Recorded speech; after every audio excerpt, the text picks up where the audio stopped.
हरे कृष्णा। ओम हरिदास का नमस्कार स्वीकार करें। आप श्रीला अभयचरण भक्ति वेदांत स्वामी प्रभुपाद के द्वारा प्रतिलिपित भगवद गीता यथारूप का वर्णन सुन रहे हैं। अपने गुरुदेव भगवत कृपा मूर्ति श्रीला राधा गोविंद गोस्वामी महाराज के चरण कमलों में मेरा सादर नमन है। भगवत कृपा सिंधु श्रील प्रभुपाद के चरण कमलों में मैं सत सत नमन करता हूं।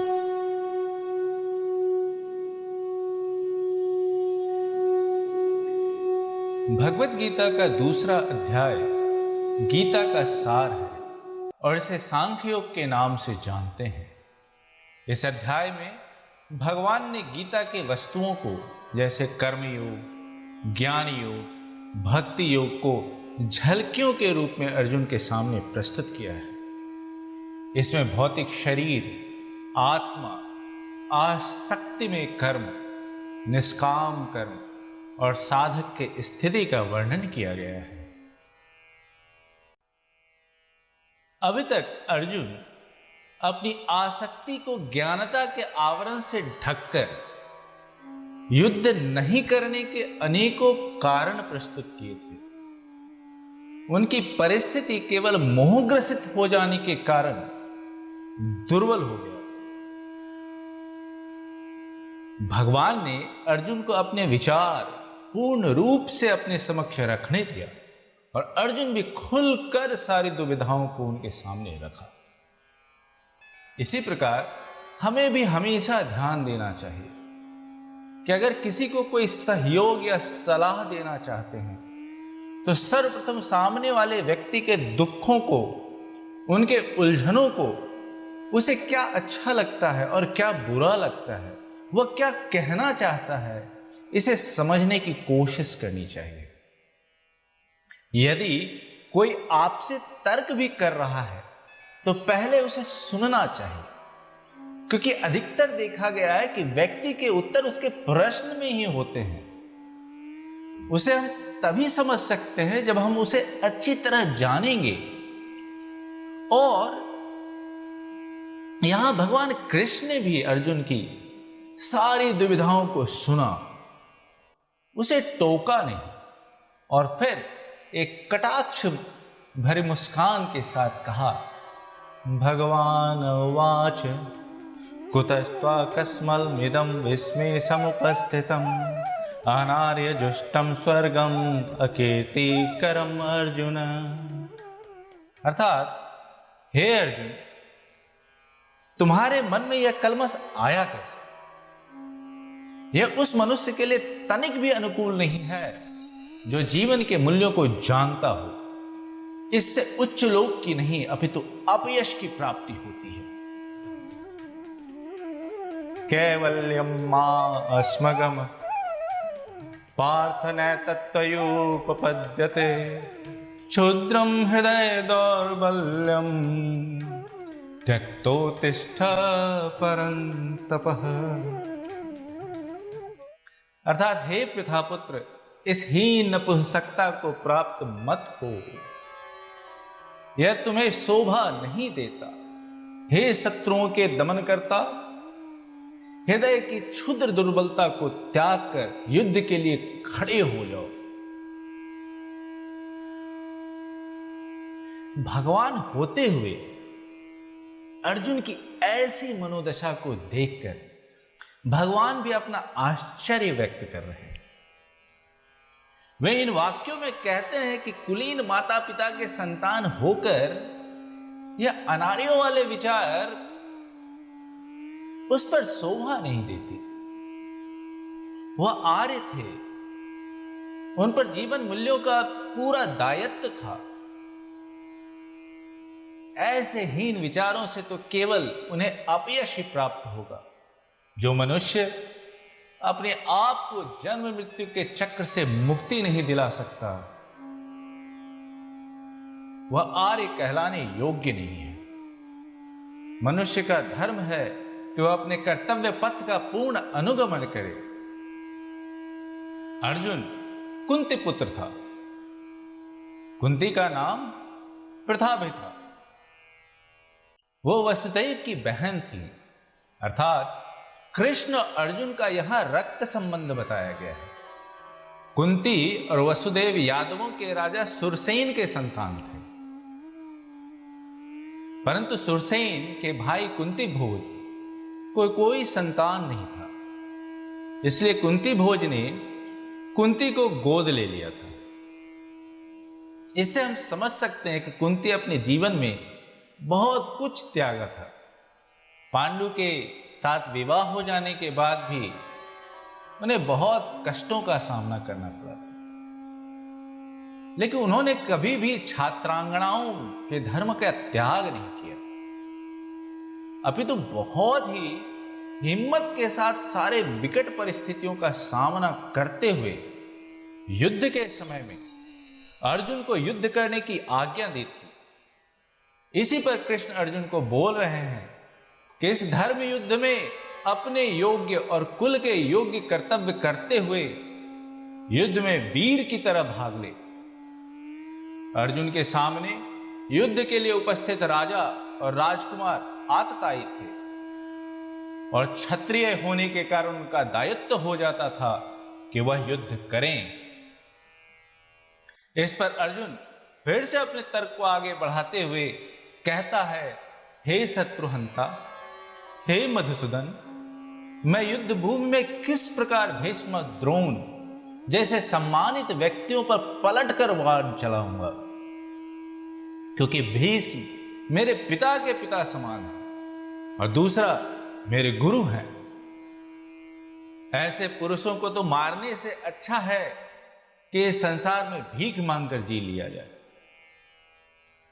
हां, हो सकता है धन और कर्तव्य से ये महापुरुष मेरा विरोध कर रहे हैं, लेकिन मैं इनकी हत्या करके राज सिंहासन प्राप्त नहीं करना चाहता हूं। मैं अब बहुत अधिक परेशान हो गया हूं। मुझे कुछ समझ में नहीं आ रहा कि मैं क्या करूं। इन्हें जीतना मेरे लिए श्रेष्ठ है या इनके द्वारा जीता जाना। अब मैं अपनी नीच दुर्बलता के कारण अपना कर्तव्य भूल गया हूं। ऐसी अवस्था में मैं आपसे पूछ रहा हूं कि जो मेरे लिए श्रेष्ठकर है उसे बताइए। अब मैं आपका शिष्य बनता हूं, आप मेरे गुरु बन जाइए। मैं अब अपने आप को आपके शरणागत करता हूं। इससे पहले कि इस अध्याय को आगे बढ़ाया जाए, हमें भगवान शब्द को विस्तार से समझना चाहिए। वसुदेव सुतं देवं कंस चाणूरमर्दनम्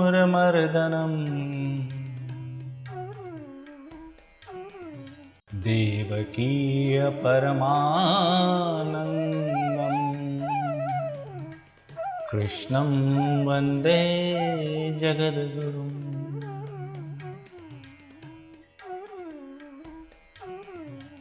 श्रीमद् भागवतम स्कंद 1 अध्याय 2 श्लोक संख्या 6 कहती है, सवै पुंसां परो धर्म यतो भक्तिरधोक्षजे अहेतुक्य प्रतिहता ययात्मा संप्रसीदति।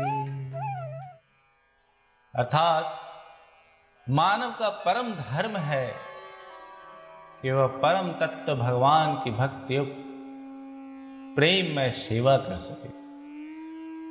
यह स्वस्फुरित बिना किसी कारण के और निर्विघ्न रहे, जिससे संतोष की प्राप्ति हो सके। यहां स्वस्फुरित का अर्थ है भक्ति स्वतः प्रकट होती है, बिना किसी कारण के। अर्थात कि भक्ति करने का कोई कारण नहीं होता, कारण तो व्यवसाय करने का होता है। और निर्विघ्न रहे का अर्थ है कि जिस प्रकार एक पुत्र अपने पिता के लिए हमेशा पुत्र होता है और पिता का सारा कार्य अपने पुत्र या संतान के लिए होता है, इसी प्रकार भक्ति भी है भक्त के लिए भगवान पुत्र से भी प्रिय है और उनकी सेवा जो कि भक्ति है, इसको करने का कोई समय नहीं होता, यह तो हमेशा होने वाली प्रक्रिया है। एक बार नैमिषारण्य में उपस्थित संतों और ऋषियों ने सूत गोस्वामी से पहले प्रश्न में ही पूछा कि अवतरित वैदिक ग्रंथों के सार स्वरूप में पतित जीव के उद्धार का मार्ग क्या है, जो मनुष्य को सरल आचरण करने योग्य हो। तो इसके जवाब में सूत गोस्वामी ने कहा कि वेदों में 2 मार्गों का वर्णन है, जिसमें एक को प्रवृत्ति मार्ग कहा गया है, अर्थात इंद्रिय तृप्ति का रास्ता, और दूसरा निवृत्ति का मार्ग, अर्थात त्याग और मुक्ति का मार्ग। इंद्रिय तृप्ति का मार्ग बहुत ही तुच्छ है और त्याग का मार्ग उत्कृष्ट है। संसार में जीव की स्थिति एक रोग ग्रसित के समान है। वास्तव में आध्यात्मिक स्थिति अर्थात ब्रह्मभूत अवस्था ही सत्य, चित्त और आनंद का मार्ग है। भौतिक जीवन क्षणिक, मोह ग्रसित और कष्टों का कारण है। इसमें कोई सुख नहीं है।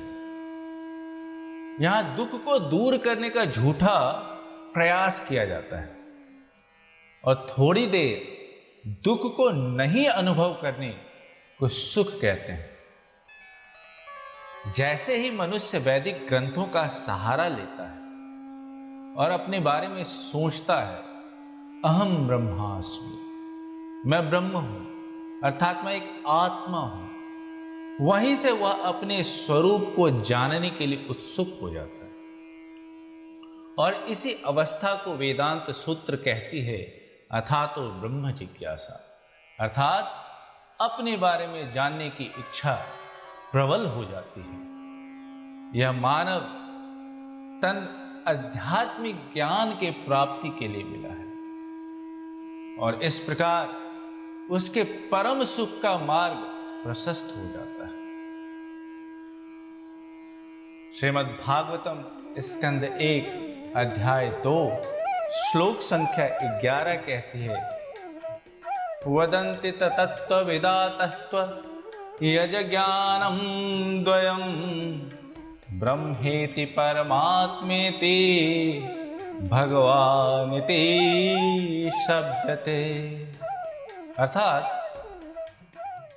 परम सत्य का ज्ञाता परम सत्य का अनुभव ज्ञान के 3 अवस्थाओं में करता है और ये सब अवस्थाएं एक रूप हैं। ये ब्रह्म, परमात्मा और भगवान के रूप में व्यक्त की जाती है। परम तत्व विषय और वस्तु दोनों है। इसमें गुण के आधार पे कोई अंतर नहीं है। इसलिए ब्रह्म, परमात्मा और भगवान गुण से एक ही हैं। उपनिषदों के लिए जो निर्गुण ब्रह्म है वही योगियों के लिए परमात्मा है और भक्त के लिए भगवान। भगवान शब्द परम सत्य का अंतिम बोध है, जबकि परमात्मा परम पुरुषोत्तम का अंश मात्र है और निर्गुण ब्रह्म परम पुरुषोत्तम के शरीर से उत्पन्न होने वाली आभा है। इसका उदाहरण हम सूर्य से समझ सकते हैं। सूर्य का प्रकाश जो समस्त ब्रह्मांड में एक बराबर विद्यमान है, यह स्वरूप ब्रह्म का है जो हर एक जीव को प्रभावित करता है।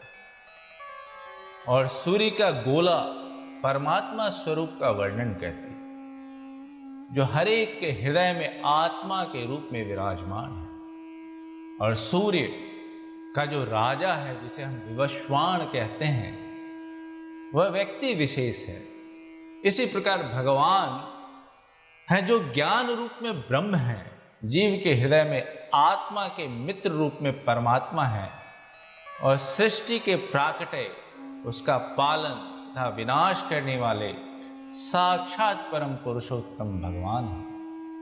ये सभी एक हैं, फिर भी अंतर है। वेदांत सूत्र से हमें शिक्षा मिलती है कि हमें हर एक वस्तु के वास्तविक उद्गम अर्थात जहां से उसकी उत्पत्ति हुई है तक पहुंचना चाहिए, जिसे हम परम सत्य कहते हैं। सभी वैदिक ज्ञान का एक ही निष्कर्ष है और वह है सभी तत्व की उत्पत्ति परम पुरुष से है, ना कि वस्तु से। कठोपनिषद वर्णन कहती है, नित्यो नित्यानाम चेतना से चेतनानाम एक बहुनायो विदधातु कामान। सारे चेतन जीवात्माओं में जो परम चेतन है वही सारे चेतन जीवात्माओं की आवश्यकताओं की पूर्ति करता है। भगवद गीता अध्याय 10 श्लोक संख्या 8 में भगवान स्वयं कहते हैं, अहम सर्वस्य प्रभवो मत्तः सर्व प्रवर्तते। मैं सभी के उत्पत्ति का कारण हूं। भगवत गीता अध्याय 7 श्लोक संख्या 7 में भगवान कह रहे हैं, मत्तः परतरम नान्यात् किंचिदस्ति धनंजय मयि सर्वमिदं प्रोतं सूत्रे मणिगणा एव। हे धनंजय, मुझसे श्रेष्ठ कोई सत्य नहीं है। जिस प्रकार मोती धागे में गूंथे रहते हैं, उसी प्रकार सब कुछ मुझ पर ही आश्रित है। अर्थात मोती दिखता है और धागा दिखता नहीं, परंतु माला का आधार धागा ही होता है, मोती नहीं। इसी प्रकार भगवान सभी का आधार है, परंतु दिखते नहीं है। आज के आधुनिक समाज में लगभग सभी कार्य सुनकर या दूसरे के द्वारा प्रशंसित होने पर आधारित है। अगर अच्छा बुरा किसी भी कारण से मीडिया या अखबार में आ जाए तो बहुत छोटे समय में व्यक्ति प्रसिद्ध हो जाता है, चाहे उसमें कोई गुण हो या नहीं। ऐसी प्रसिद्धि जो जालसाजी के द्वारा प्राप्त किया जाता है, और यह ना तो उस व्यक्ति के लिए और ना ही समाज के लिए लाभदायक है। क्षणिक प्रक्रिया देखी जा सकती है, लेकिन यह स्थिर नहीं होती और यह समय की बर्बादी है। अगर प्रशंसा ही करनी है तो परम पुरुषोत्तम भगवान की करनी चाहिए, क्योंकि जो कुछ हम देख रहे हैं वो उसी ने बनाया है। हमें दूसरे की प्रशंसा में नहीं, अपितु वास्तव प्रशंसा योग्य जो पुरुष हैं उनके महिमा को गाना चाहिए, और इस प्रकार हम प्रसन्न रह सकते हैं। अगर जीवन में सफलता प्राप्त करनी है तो हमें कृष्ण के शरणागत होना ही पड़ेगा। भगवान गीता के अध्याय 7 श्लोक संख्या 19 में कहते हैं, बहुनाम जन्म नामन्ते ज्ञानवानमं प्रपद्यते वासुदेवः सर्वमिते स महात्मा सुदुर्लभ। अनेक जन्म जन्मांतर के बाद जिसे सचमुच ज्ञान होता है, वह मुझको समस्त कारणों का कारण जानकर मेरी शरण में आता है। ऐसा महात्मा अत्यंत दुर्लभ होता है। अब हम कह सकते हैं कि इतने सारे भगवान हैं, हम अपने मन को किसी पर भी लगा सकते हैं। तो भगवान सत्वताम पति, भागवतम स्कंद 1 अध्याय 2 श्लोक संख्या 14 में है,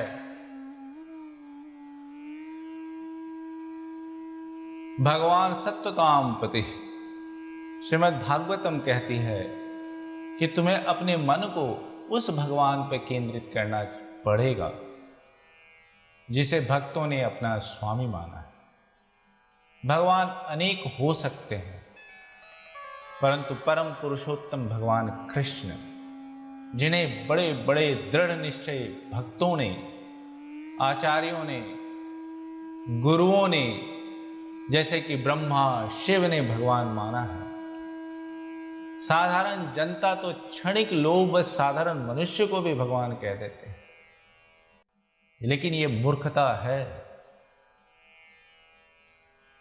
परंतु कृष्ण ही मत्ता परम तारम नान्यात हैं, अर्थात मुझसे परे कुछ भी नहीं है और सब कुछ मुझसे ही प्रकट हुआ है। अहम सर्वस्य प्रभावक मत्तः मत्वा भजन्ते माम बुधा भाव समन्विता। जो ज्ञान से पूर्ण है वो जानते हैं कि मैं ही सभी कारणों का उद्गम हूं और इसी कारण से वे मेरे भक्त बनते हैं। ब्रह्म संहिता में ब्रह्मा जी कहते हैं, ईश्वर परमा कृष्णा सच्चिदानंद विग्रह अनादिर आदिर गोविंद सर्व कारण कारण।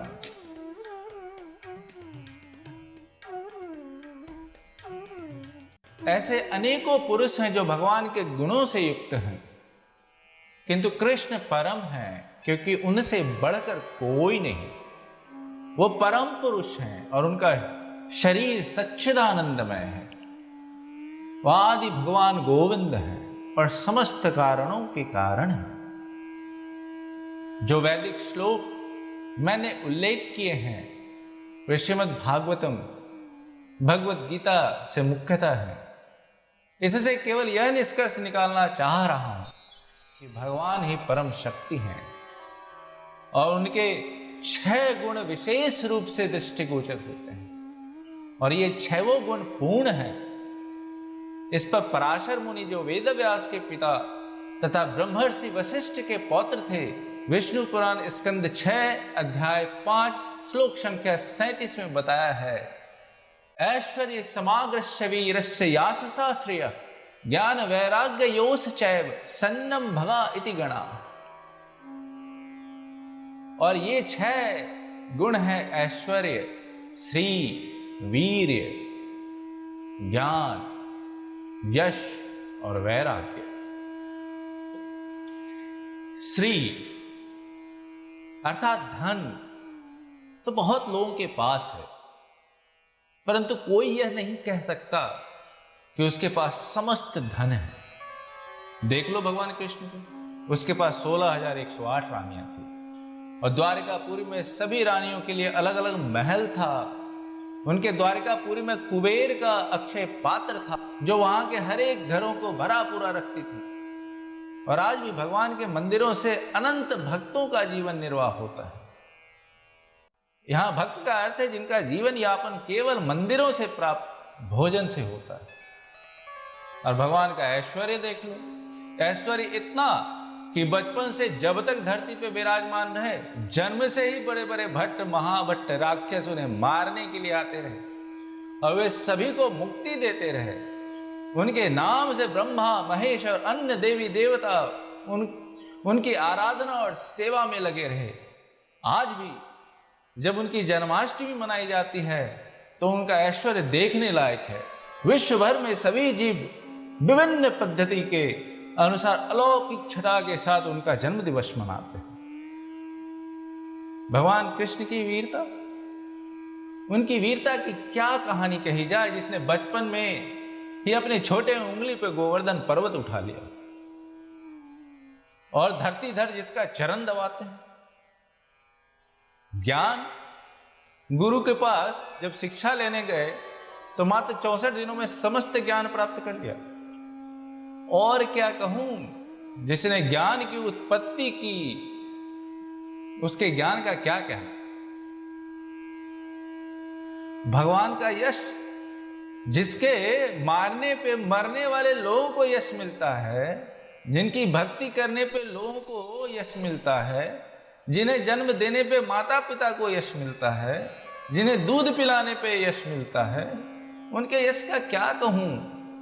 यह तो आपको समझना चाहिए। वैराग्य, कौन सा वैराग्य जानना चाहते हैं? उन्होंने यशोदा माता को कर्तव्य के लिए छोड़ दिया, अपनी प्रेमिका राधा रानी को छोड़ दिया। महाभारत के युद्ध के बाद कुशलता से समस्त यदुवंश के नाश का श्राप महारानी गांधारी से प्राप्त किया। भगवान की इतनी जानकारी पर्याप्त है भगवत गीता को पढ़ने के लिए और अर्जुन को उनसे ज्ञान प्राप्त करने के लिए। और भी भगवान के बारे में आगे बताया गया है जो हम आगे जानेंगे। ये तो बस भोज से पहले का इलायची है मुख को सुगंधित करने के लिए। सभी साधु, वैष्णव, योगी भगवान की दिव्य सेवा के लिए उनके मानव समाज को अलग अलग तरीकाओं से मार्ग प्रशस्त कर रहे हैं। वैष्णव क्योंकि कर्म के सिद्धांत पर पूर्ण विश्वास करते हैं, इसलिए वे मानवता को सही मार्ग पर और सही लक्ष्य के सिद्धांतों का पालन करने की शिक्षा देते हैं। ओम तत्सत। अगले भाग में हम जानेंगे कि गुरु किसे कहते हैं, क्योंकि अर्जुन ने भगवान को अपना गुरु बनाया। अब भगवत गीता को जानने के लिए गुरु के शरणागत तो होना ही पड़ेगा। मैं गुरु नहीं अपितु गुरु परंपरा से मेरा संबंध है। इस कारण से गुरु के बताए गए शिक्षा के आधार पर मैं प्रस्तुत करने का प्रयत्न करूंगा। हरे कृष्णा।